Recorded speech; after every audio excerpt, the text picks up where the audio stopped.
Hello and welcome to the Sensual Being podcast with myself, your host, Jolene Whiting.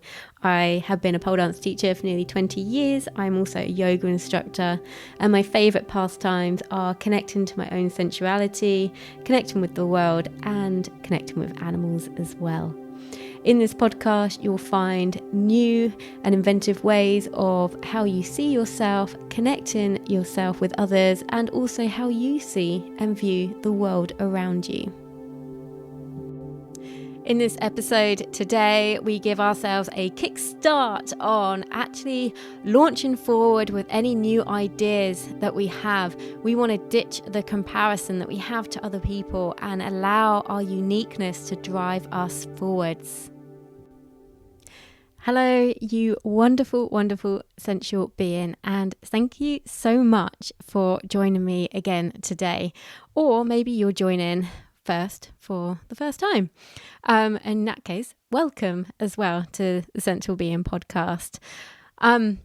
Today's topic is a very good one for us to dive into, and it's a topic that comes up quite often in all of our lives, particularly with the rise of social media.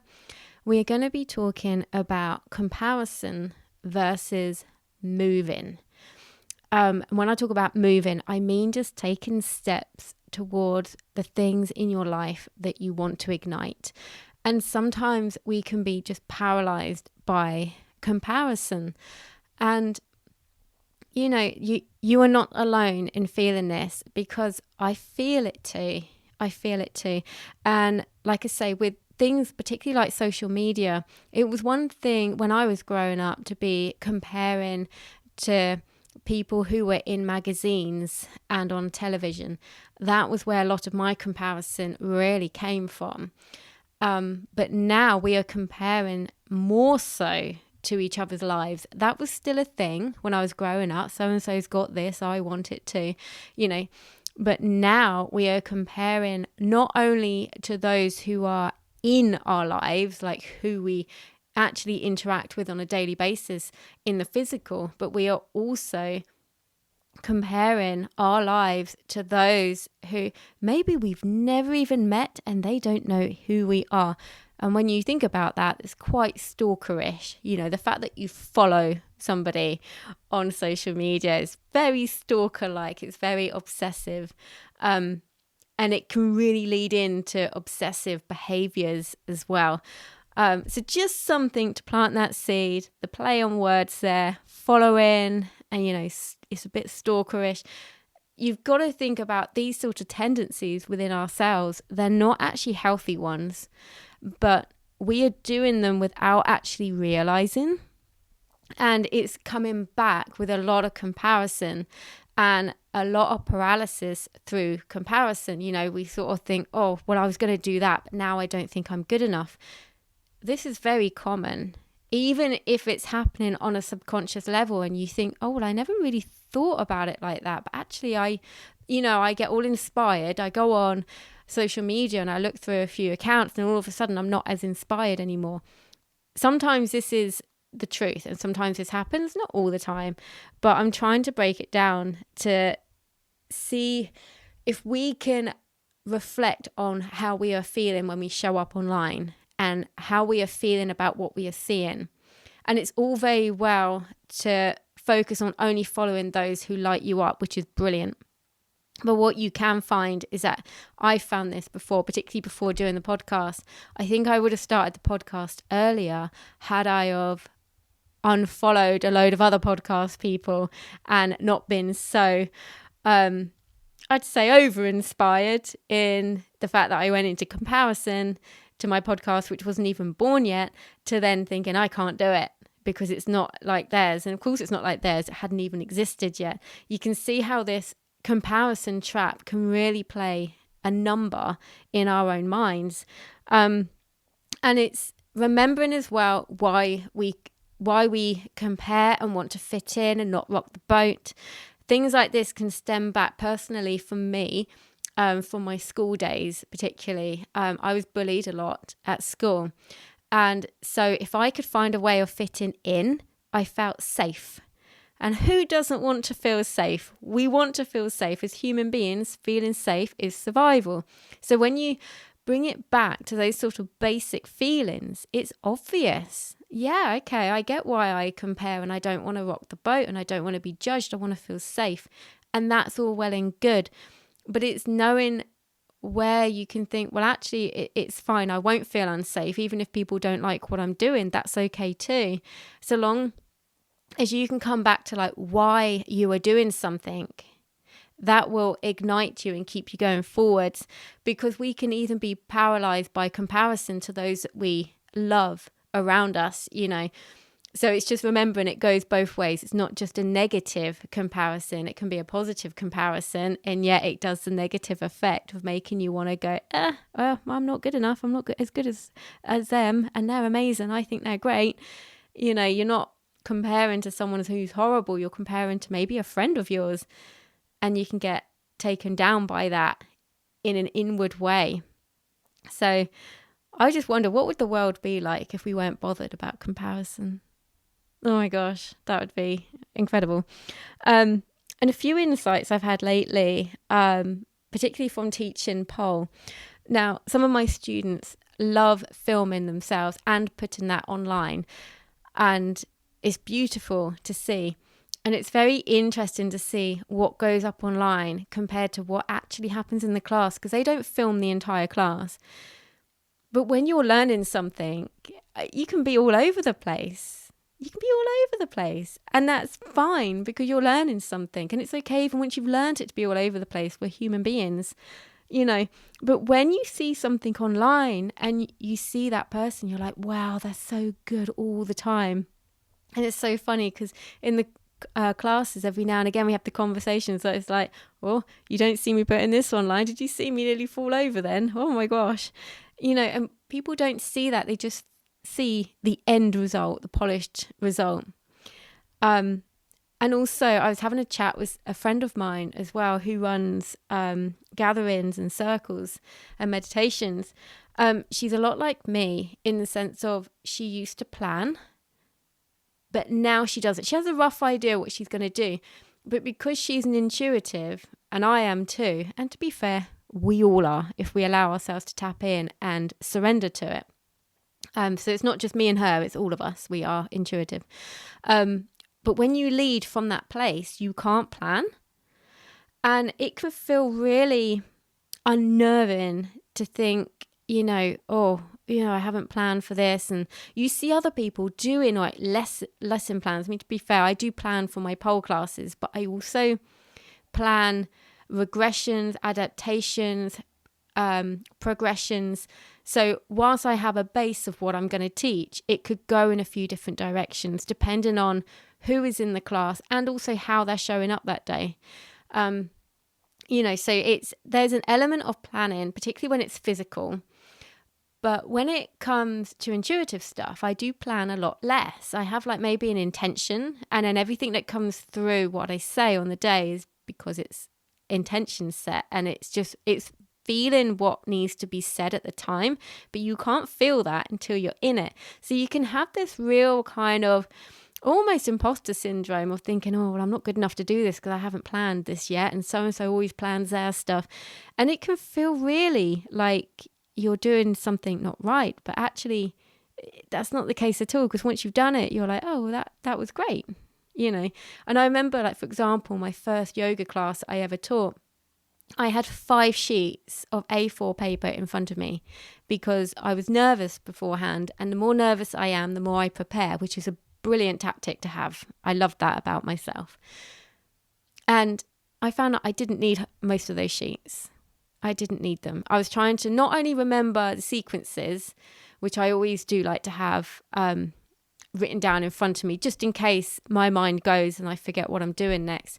I like to have the sequences written down, but I had everything written down, like what I wanted to say. And again, that was great. But my planning now, I don't write all that stuff down because I feel what needs to be said in the room at the time. And it can seem like, oh, you've got to plan this, you've got to plan that. But actually, you'll know how much you need to plan. It's almost like the better you get at something, the less you need to plan, because a lot of it is internal. A lot of the planning is internal. But you also do need to be ready for everything. So having like adaptations, progressions, regressions, and other ways that you could go in the class is, if you're teaching a physical class, that's also good. And also, it's remembering that if you do things that's quite intuitive, if you do a lot of ritual stuff like I do, even though like my rituals are not planning for sessions, every single ritual I do, I'm learning new stuff that could be taken forwards. So even when you're having this alone time, even if you're going for a walk in the woods, all of that is planning on some level, because you're organizing your thought patterns to be able to move forwards. It's all a part of planning. Even if you feel like, I didn't even think about that thing that I'm trying to plan for, you are taking yourself away from the situation. You're coming out of your head and into your body. And that is gold for being able to like move forward with things. And I've been teaching pole now for like 20 years. So there's part of me that thinks, oh, I don't plan for lessons in the same way I used to. And I can have this kind of weird feeling like, oh, I should be doing this, should be doing that. But actually, there's a lot of stuff that I already know. And it's taking comfort in knowing that that stuff will come through when I need to. Because when we look at other people and how they plan, it can really like make us think, oh, I'm not doing it good enough. But actually it's okay, particularly if everything going forward is working out okay. And we've just got to remind ourselves of this. I like to compare it as well when we're thinking about, oh, other people have got all that stuff together, you know, and we see an end result. Oh, they've learnt this. It's amazing. And you don't see that journey getting there. I like to compare it to, you know, like if you go into a bar, into a pub and you get a drink. But if you suddenly work at that bar and you go behind the bar and you see, it's the same as when you go into a shop. If you go behind the counter and you see everything is just sort of out. So where people are standing, you can see all the glasses are out. Maybe there's some bits of paper around as well. Maybe there's some empty bottles, or, you know, suddenly on the front of that bar, it's all beautiful and pristine. And actually behind the bar, it's not necessarily messy, but it's chaotic. It's not what you see on the front.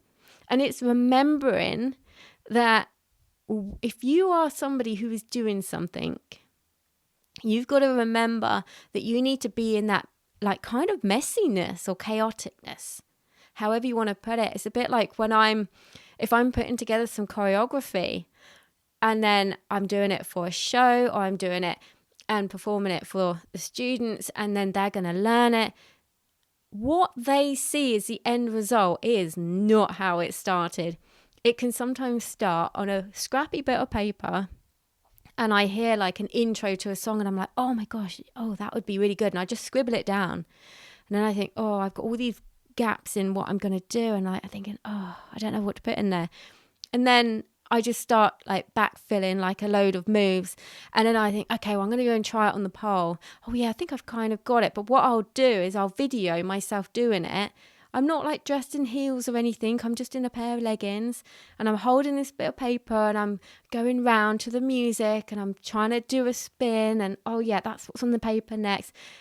And then I look at that video later and then I'm like, right, I can learn it more. Okay, and the next time I go on the pole, I sort of started to get it right. And then when I do the end result, it is nothing how it looked along the way.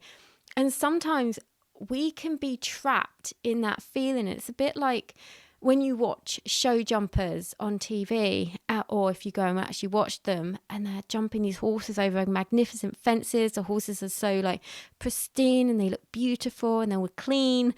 And then, you know, show jumpers are in their jackets and stuff, you know, and their clean white jobbers, you know, and you think, oh my gosh, I'm not like that. My horse is all dirty and I'm wearing stained jobbers jumping at home.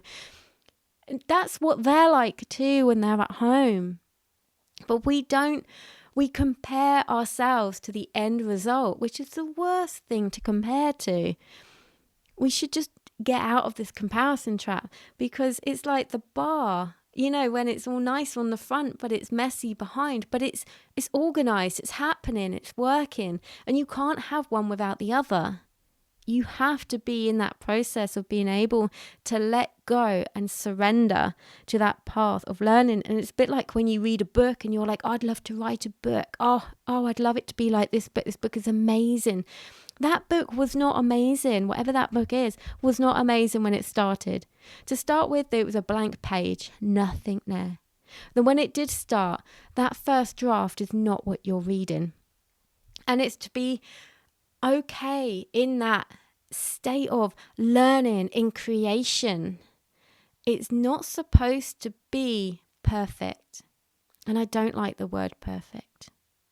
You probably knew that already. We're supposed to be able to be in the creative state. I don't really want to call it a messy state or chaotic state because it doesn't have to be, but it's not the end result state. When you write a book, you're not writing the final draft as your first thing. You never are. I mean, if people can do that and then not have to go back and edit a single thing, I mean, I don't know if that sort of person exists. It doesn't. It can't exist. It just can't.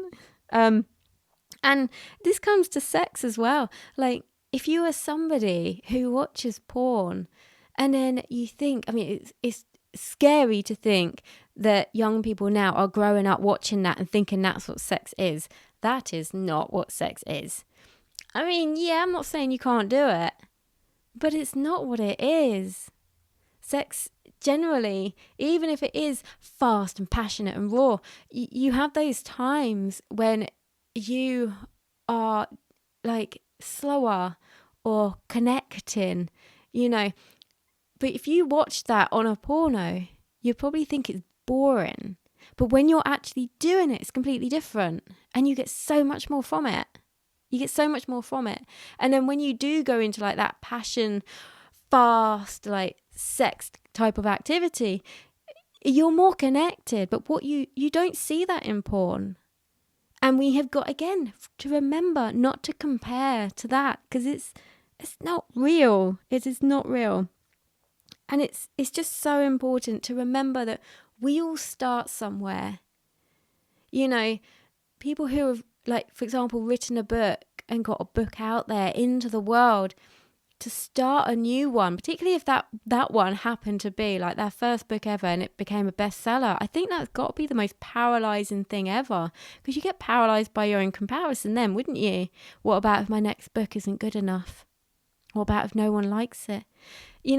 And then we get detached from the reason why we're doing stuff, and then we won't move forwards because we're doing it for an outcome. We need to let go of that outcome, and we need to fully submerge ourselves into the creation process, because that is the driving force. The end product, once it's done, it's out there, that your bit is done. So that's why we have got to enjoy our bit while we're doing it. When I'm creating a routine, once it's created and people have learnt it, my bit is done. If they take it and run with it, use it or do it at home, my creation part is done for it. And I have to be able to enjoy that creation side of it, because as a creator and a creative type person, that is where I thrive. But it's also where we can get locked into a lot of comparison to their finished product, particularly by somebody else. And their finished product won't even be our finished product anyway. And we know this, and yet it still comes in. And it's to be confident, to show up in our way. There's magic in our own uniqueness, and we have to keep realigning and keep remembering that, because otherwise you, me, we are going to stand in our own way. No one else is going to stand in our way. No one else is. It's us who will stand in our own way. And we have to remember to get the hell out of the way. But how do we do that?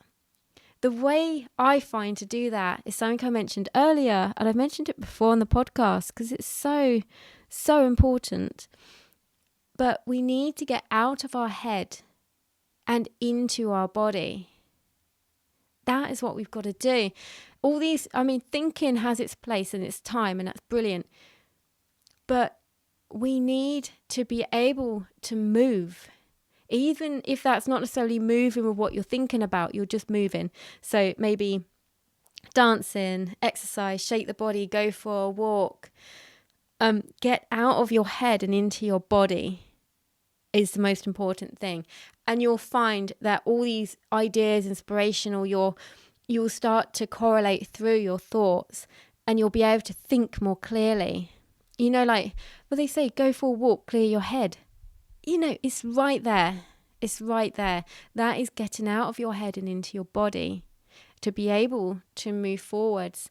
And I found lately that I've been quite in my own head quite a lot at times. And I had this realization this morning. So the stuff I've been in my head about is now a lot of what really fulfills me in my work. I don't really like calling it work because that sounds a bit like the daily grind, and it's really not. Pole dancing is a bit of grinding, but that's not what I meant. So my work really does fuel me, even though like my pole classes are late into the evening. That part, the physical side of it is hard work, but I come home really satisfied. And when I do all like my putting up the tent and doing all these meditations and doing the yoga things, I love it. Afterwards, I feel so like my heart is so full of being connected to people in that way. I get so much from it. And I really want to start doing the dog training and help people live happier lives with their dogs. But now I'm kind of thinking, oh God, everything I do is face to face. It's going to take up so much time away from my partner and stuff. And that's where I've been in my head lately. And then I had the realization this morning. I thought, what have I not enjoyed lately in my life?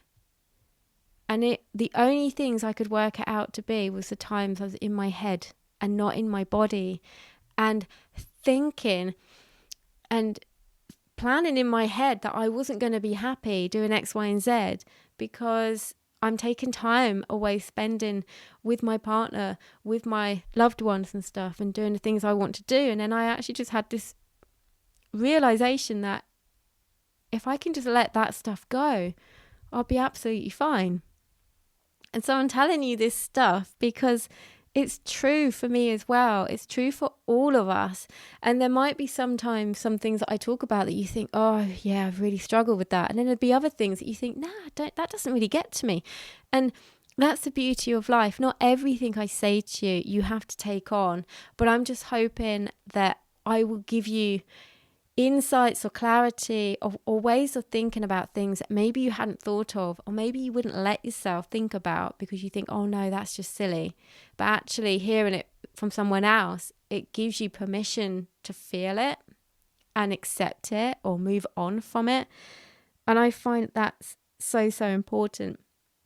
And it's just remembering that whatever you do in your life, we hear about like videos and things going viral, I hate that word, things going viral, but things generally don't.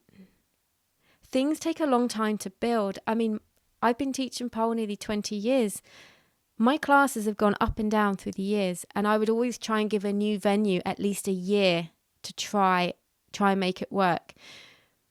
Because things don't happen overnight.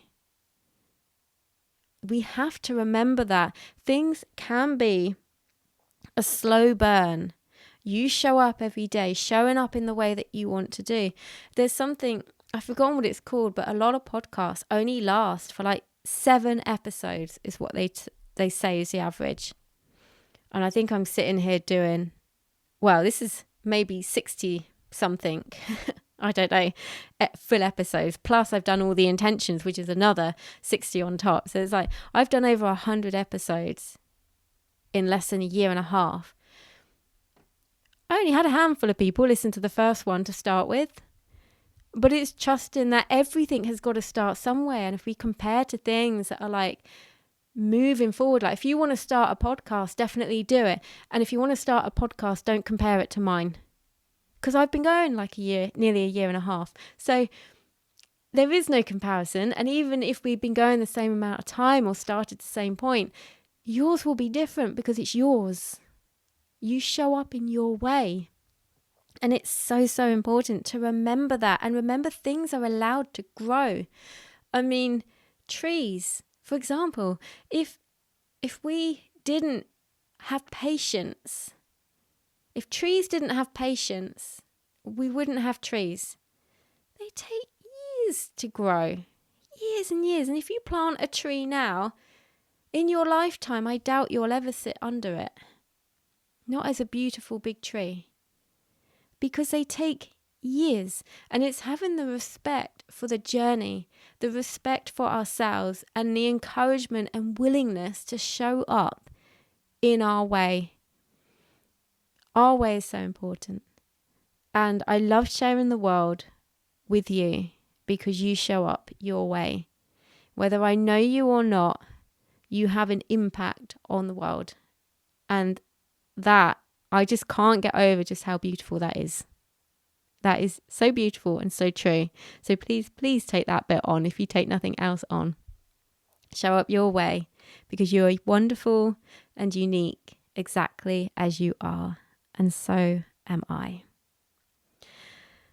I really hope that you enjoyed that episode today. And if there's something that's been on your mind that you've been waiting to do, that somehow you need permission to do it, which you don't need permission, take this as permission if you need it and go for it. Start something, carry on something, embrace who you are in this moment today. Thank you so much for tuning in today. If you enjoyed this episode, please do share it with your friends and on social media. If you have the time to rate or review this podcast, I'd be ever so grateful. If you'd like to follow me on Instagram, you can find me at Jolene Sensual Being. The links to my YouTube and to sign up to my mailing list will be in the show notes as well. I look forward to speaking with you again very soon.